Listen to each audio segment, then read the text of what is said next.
안녕하세요, 여러분. 오늘은 정말 특별한 이야기를 들려드리려고 합니다. 바로 제 할머니 이야기인데요. 85세이신 할머니께서 3년 전까지만 해도 무릎 때문에 정말 고생하셨거든요.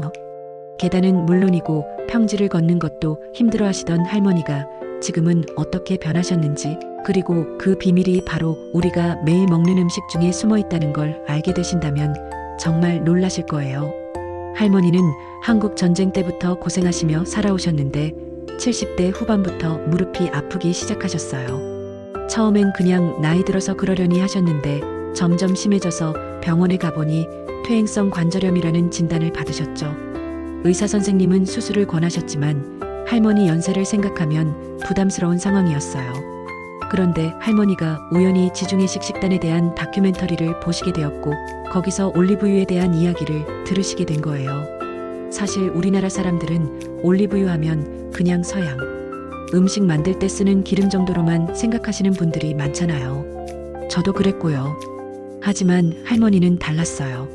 그 다큐멘터리에서 지중해 지역 사람들이 100세가 넘어서도 건강하게 사는 모습을 보시고는 당장 올리브유를 사러 가셨거든요. 그런데 여기서 중요한 건 할머니가 올리브유를 어떻게 드셨느냐예요. 할머니는 매일 아침 일어나시자마자 공복에 올리브유 한 스푼을 그냥 드셨어요. 처음엔 저희 가족들이 모두 말렸죠. 기름을 그냥 마시면 어떻게 하냐고요. 하지만 할머니는 고집이 센 분이시거든요. 2주 정도 지나니까 놀라운 일이 일어났어요. 평소보다 화장실을 더 편하게 가시게 된 거예요. 그리고 한 달이 지나자 무릎 통증이 조금씩 줄어드시는 것 같다고 하셨어요. 그래서 저도 궁금해져서 올리브유에 대해 자세히 알아봤는데 정말 신기한 성분이 들어있더라고요. 올레오칸탈이라는 성분인데 이게 우리 몸의 염증을 줄여주는 천연 소염제 역할을 한다는 거예요. 특히 관절 염증에 효과가 있다고 하더라고요. 할머니가 매일 공복에 드시는 게 바로 이 성분을 최대한 흡수하기 위해서였던 거죠. 하지만 여기서 끝이 아니에요. 할머니는 올리브유만 드신 게 아니라 생활 패턴도 바꾸셨거든요. 매일 아침 올리브유 한 스푼을 드신 후에 30분 정도 집 앞 공원을 천천히 걸으시기 시작하셨어요. 처음엔 100m도 힘들어 하셨는데 조금씩 거리를 늘려가시더니 지금은 1시간씩도 걸으세요. 그리고 점심때는 또 다른 방법으로 올리브유를 드셨어요. 샐러드를 만드시는데 여기에 올리브유와 레몬즙을 섞어서 드레싱으로 쓰셨거든요. 이때도 중요한 포인트가 있어요. 올리브유는 열을 가하면 좋은 성분들이 파괴되니까 항상 마지막에 뿌리시는 거예요. 볶음이나 찌개를 하실 때도 마지막에 한 스푼씩 넣으시더라고요. 3개월이 지나자 정말 눈에 띄게 변화가 보였어요. 할머니가 계단을 오르내리실 때 예전처럼 난간을 꽉 잡고 힘들어하지 않으셨거든요. 그리고 6개월 후에 병원에 검진을 받으러 가셨는데 의사 선생님이 깜짝 놀라셨어요. 연골 상태가 많이 개선되었다고 하시면서 뭘 하셨냐고 물어보시더라고요. 할머니는 올리브유 이야기를 하셨는데 의사 선생님도 올리브유의 항염 효과에 대해서는 인정하시더라고요. 다만 할머니처럼 꾸준히 드시는 사람은 처음 본다고 하시면서요. 그리고 한 가지 더 중요한 건 할머니가 드시는 올리브유는 엑스트라 버진 올리브유라는 점이에요. 시중에 나와 있는 일반 올리브유가 아니라 첫 번째 압착한 기름만 사용하시거든요. 할머니 말씀으로는 맛도 중요하다고 하세요.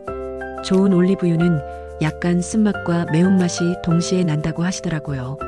처음엔 적응이 안 되셨는데 지금은 그 맛이 있어야 진짜 올리브유라고 하세요. 그리고 보관도 중요해요. 햇빛이 들지 않는 서늘한 곳에 보관하시고 6개월 이내에 다 드신다고 하시더라고요. 지금 할머니는 85세인데도 매일 아침 공원 산책을 하시고 장보기도 혼자 가세요. 무릎 때문에 고생하시던 때가 언제였나 싶을 정도예요. 물론 올리브유만의 효과는 아니겠지만 분명히 큰 역할을 했다고 생각해요. 꾸준한 운동과 함께 말이죠. 여러분도 한번 시도해 보시면 어떨까요? 다만 처음부터 할머니처럼 한 스푼씩 드시기는 힘드실 거예요. 저는 처음에 반 스푼부터 시작했거든요. 그리고 속이 민감하신 분들은 식후에 드시는 것도 좋을 것 같아요. 중요한 건 좋은 품질의 올리브유를 선택하는 거예요. 가격이 너무 저렴한 건 피하시고 어두운 유리병에 들어있는 제품을 고르세요. 그리고 원산지도 확인해 보세요. 이탈리아, 스페인, 그리스산이 일반적으로 품질이 좋다고 알려져 있어요. 할머니를 보면서 느낀 건 나이는 숫자일 뿐이라는 거예요. 70대, 80대라고 해서 무조건 아프고 불편하게 살아야 하는 게 아니더라고요. 작은 변화 하나가 삶의 질을 완전히 바꿀 수 있다는 걸 할머니가 보여주셨거든요. 올리브유뿐만 아니라 할머니는 다른 것들도 바꾸셨어요. 물을 더 많이 드시고 짠 음식을 줄이시고 일찍 주무시게 되셨거든요.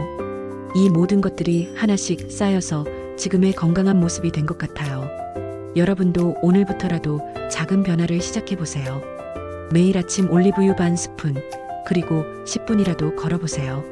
3개월 후에 분명 차이를 느끼실 거예요. 할머니처럼 말이죠. 건강한 삶은 거창한 것에서 나오는 게 아니라 이런 작은 습관들에서 시작된다는 걸 할머니를 통해 배웠거든요. 여러분도 진짜 올리브 오일로 건강을 찾으세요. 구독과 좋아요를 눌러주시면 커다란 힘이 됩니다. 감사합니다.